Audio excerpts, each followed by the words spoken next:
Yo creo que solamente el hecho de pensar que una cuarta parte del país ha huido describe la realidad de Venezuela.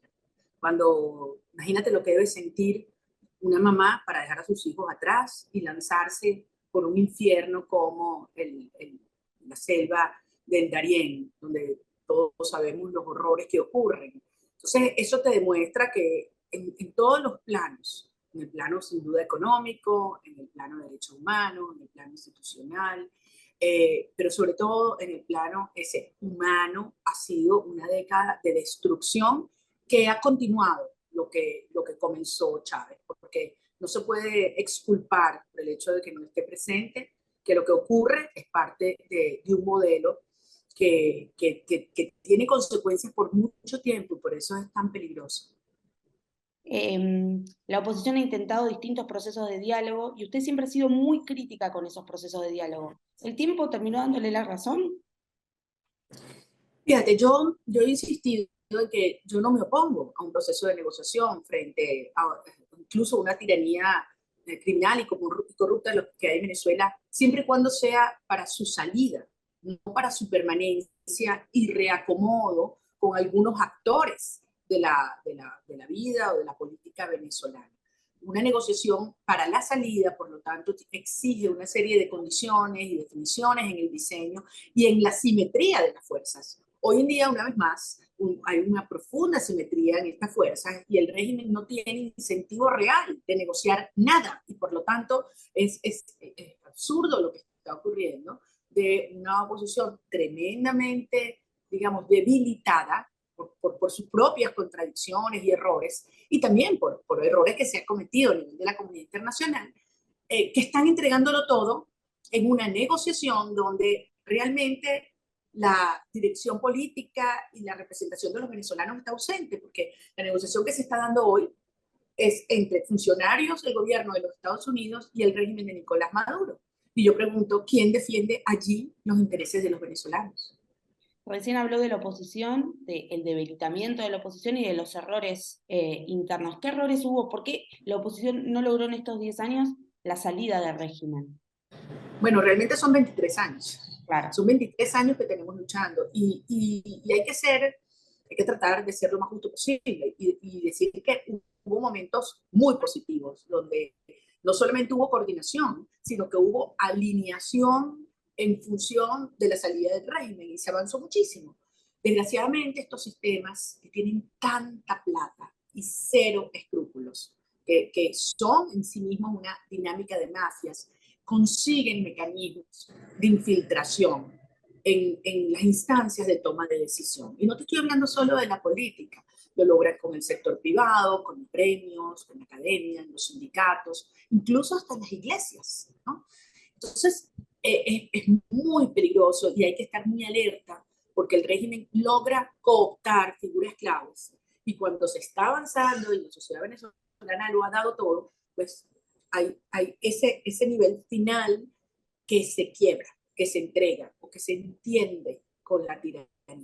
Por eso yo creo que hay este grado, digamos, de desconfianza, ¿no? De descreimiento hacia una dirección política que tiene 20 años, asumiendo la representatividad de la Venezuela democrática.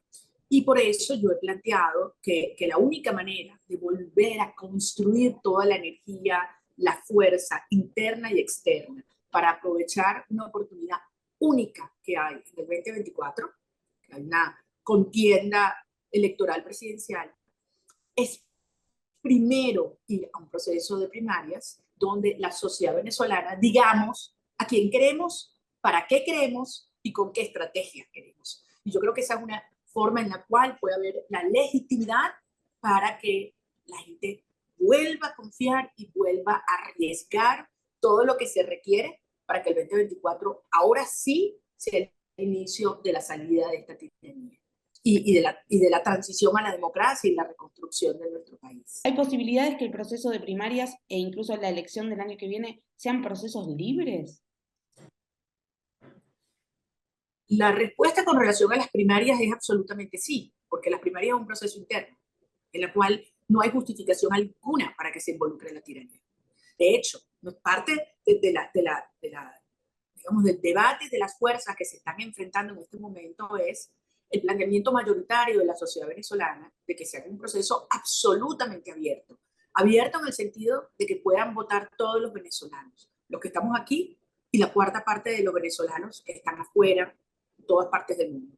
Y que también sea absolutamente confiable en el sentido de que sea un voto manual en el cual los venezolanos, a través de la sociedad civil, organicemos un proceso que tenga garantía y auditoría todo el camino y que no intervenga el Consejo Nacional Electoral, que es un brazo de la dictadura y de la tiranía criminal y que además ha llevado adelante 33 elecciones en estos años con un altísimo grado de fraude y de trampa, como todos sabemos. Hay algunos actores en la oposición que prefieren que Maduro cuente los votos. Entonces están insistiendo en que las primarias sea con la participación del CNE. Para mí eso es muy peligroso porque eso podría traducirse en una baja participación, porque hay mucha gente, y con razón, que no confían en el CNE. Ahora, esas las primarias, que son el 22 de octubre. Hay mucha gente que dice, bueno, pero la elección del 24 sí es con el CNE. Claro, pero precisamente la primaria tiene que ser un reto al sistema, un desafío, y decir, esto lo hacemos nosotros y lo hacemos bien.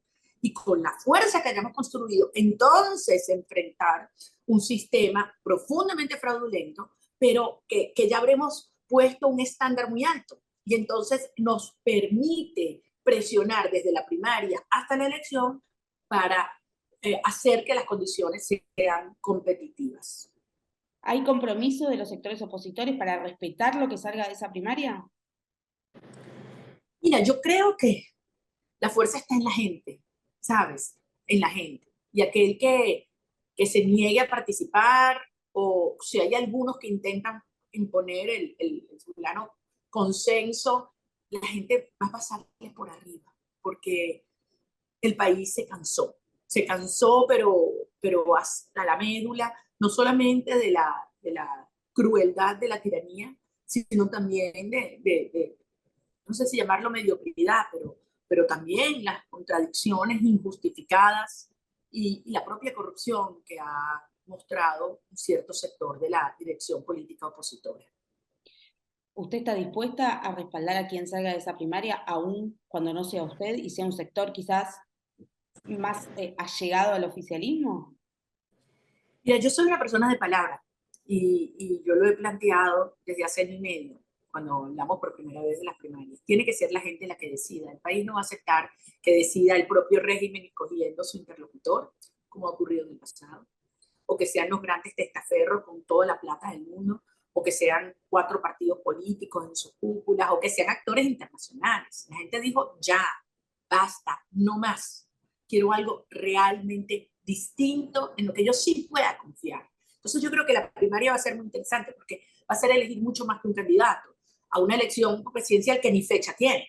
Es decir, es cómo se elige un nuevo proyecto, tanto un proyecto de país, cómo entendemos el desarrollo de Venezuela post-socialista, porque yo creo que ese es la gran oportunidad que tenemos de construir un país desde una perspectiva liberal, de apertura de mercado, donde el derecho individual es sagrado y la dignidad humana es sagrada, hasta también la estrategia para llegar allí, a sacar a Maduro. Entonces, el país va a contrastar los líderes, los equipos, la estrategia para enfrentar al régimen y el plan de desarrollo de Venezuela a largo plazo. Y una vez que haya ese compromiso, bueno, yo estoy segura que eso va a atraer energías extraordinarias y esto será arrollador. Y nos te permitirá con esa fuerza también dirigirnos a la comunidad internacional para plantear con claridad y con firmeza qué le corresponde hacer, porque todos estamos claros que no se trata solamente de salvar a Venezuela, sino que este modelo, con toda digamos, el andamiaje geopolítico de rusos, iraníes, chinos, de los grupos terroristas que se han asentado en mi país, que han convertido los grupos criminales de Venezuela en una mega lavadora de dólares y donde el narcotráfico, el tráfico incluso de seres humanos florece mientras un país muere de hambre. esto se expande y esto está generando un enorme desequilibrio e inestabilidad en la región, de modo que esto no es un tema solo de Venezuela. Yo creo que hoy en día hay conciencia de ello y la sociedad, digamos, las democracias y los latinoamericanos también requieren una dirección política seria, disciplinada, con un plan inteligente de cara a lo que será el enorme reto histórico de Venezuela en los próximos 2 años. Hablaba de la comunidad internacional. ¿Han estado a la altura los gobiernos de la región ante la tragedia venezolana? No podemos generalizar, Fernanda. Han habido momentos maravillosos que hay que reconocer. Por ejemplo, cómo el presidente Duque recogió y abrazó a más de 2 millones de venezolanos que hoy están allí con permisos temporales de protección y de inserción en la economía de su país. Y esto ha ocurrido también en otros países, y Ecuador, Perú, y estamos profundamente agradecidos a los venezolanos, a ustedes en Argentina. Pero la realidad, y hay que reconocer, es que claro que han habido cambios políticos en la región, donde ideológicamente son afines a Maduro, y ahí hay unas solidaridades o complicidades automáticas en el seno del Foro de Sao Paulo, que es inconcebible cuando tú piensas que Maduro está acusado de crímenes, está siendo investigado, pero ya hay pruebas en la Corte Penal Internacional de crímenes de lesa humanidad, cuando hay decisiones de la justicia norteamericana hacia Maduro y hacia todo este entorno por financiamiento del terrorismo y por narcotráfico. Entonces tú dices, ¿cómo es posible que estos gobiernos ignoren esa realidad porque hay intereses de orden ideológico o económico? Por otra parte, hay que decir que recientemente ha habido un cambio en la política exterior de los Estados Unidos hacia Maduro y a los venezolanos nos luce tremendamente errática en algunos casos y eso confunde. Entonces, yo creo que ahí hay de las dos partes, ¿no? Creo que hay que asumir los errores que hemos cometido en la dirección política y lo que ello impacta a una política internacional, porque hay algunos actores afuera que te dicen, bueno, pero es que yo he hablado con senadores, he hablado con líderes y miembros del think tanks, en medios de comunicación, y dicen, bueno, lo que pasa es que es difícil con Venezuela porque uno a veces siente que hay mucha corrupción de lado y lado, y digo, ya va, eso no es verdad. La inmensa mayoría del país es una Venezuela decente y trabajadora, y sí, se han cometido errores, pero ha faltado, en mi criterio, una posición mucho más firme para no lavarle la cara y no legitimar un régimen claramente criminal. Y una última cosa, Fran, cuando se hablan de los temas de migración, de narcotráfico, de vinculaciones desde Putin en este contexto hasta otros grupos como Hezbollah, Hamas, etcétera, eso no va a cambiar mientras el régimen esté en el poder. ¿Me explico? Creer que eso se puede contener dentro de la frontera venezolana es realmente ingenuo, porque estamos hablando de una dinámica criminal que por su propia naturaleza es expansiva. Le quería preguntar por el papel del gobierno de Alberto Fernández, el gobierno argentino, con respecto a la situación venezolana. Bueno, es muy lamentable porque todos sabemos que en Argentina hay la información precisa de lo que aquí ocurre, desde los vínculos con grupos terroristas islámicos hasta las violaciones masivas a los derechos humanos. Y la verdad es que para nosotros habiendo sido Argentina uno de los principales países que en los últimos años llevó la voz y el liderazgo y las denuncias en los espacios internacionales sobre las violaciones de los derechos humanos, bueno, lo que ha hecho Alberto Fernández para sacar a Argentina y desvincularla de una lucha firme por derechos humanos y por libertades democráticas, bueno, es muy revelador, es muy revelador. Entonces, claro, uno siempre piensa que los entramados de corrupción al final terminan operando. Y estos tipos le tienen terror a la justicia, a la de ustedes y a la internacional. Entonces, creo que eso explica en buena medida la actitud de mucha gente, dentro y fuera del país. Hay mucha plata, hay cero escrúpulos, y han hecho cosas que ellos saben que no se pueden hacer públicas porque los perjudicaría enormemente. En el último tiempo hay una narrativa instalada desde el régimen de que Venezuela se arregló. ¿Se arregló Venezuela? Hace 3 días hablaba yo con el equipo de venta en Santa Elena de Guairén, que es justo la frontera de Venezuela con Brasil. Y tú no puedes imaginarte lo que allí estaba pasando. Y hablé con varias mujeres que tenían hasta 15 días debajo de un toldito con sus niños en brazos, huyendo. Esto está a más de 20 horas de Caracas. Yo voy a ir próximamente para allá, pero bueno, yo tengo prohibición no solamente de salir del país, sino no me dejan comprar tickets de avión domésticos. Entonces tengo que ir manejando mi carro y próximamente voy a estar allá. Pero te hago mención de esto porque así estará un país para que esta hemorragia continúe. Mujeres que dejan todo y se llevan sus muchachitos a cuestas, simplemente buscando darles alguna oportunidad de vida. Estudios sociales sobre las condiciones de los niños venezolanos son desgarradores, Fernanda. En términos de la talla, tenemos hoy en día la generación con la talla más baja de los últimos 100 años. ¿Sabes lo que esto significa? Hay una generación completa de niños que están creciendo sin nutrición, sin salud, sin educación y sin sus mamás, porque se han ido a otros países para buscar qué les pueden mandar. Tú me dirás qué destino les espera. Lo que está ocurriendo en Venezuela es que se amplía una brecha de manera cruel y brutal, donde hay un grupúsculo viviendo de la forma más obscena, con restaurantes que vuelan en el aire, en grúas, y que pagan por un almuerzo lo que no gana una familia en un año.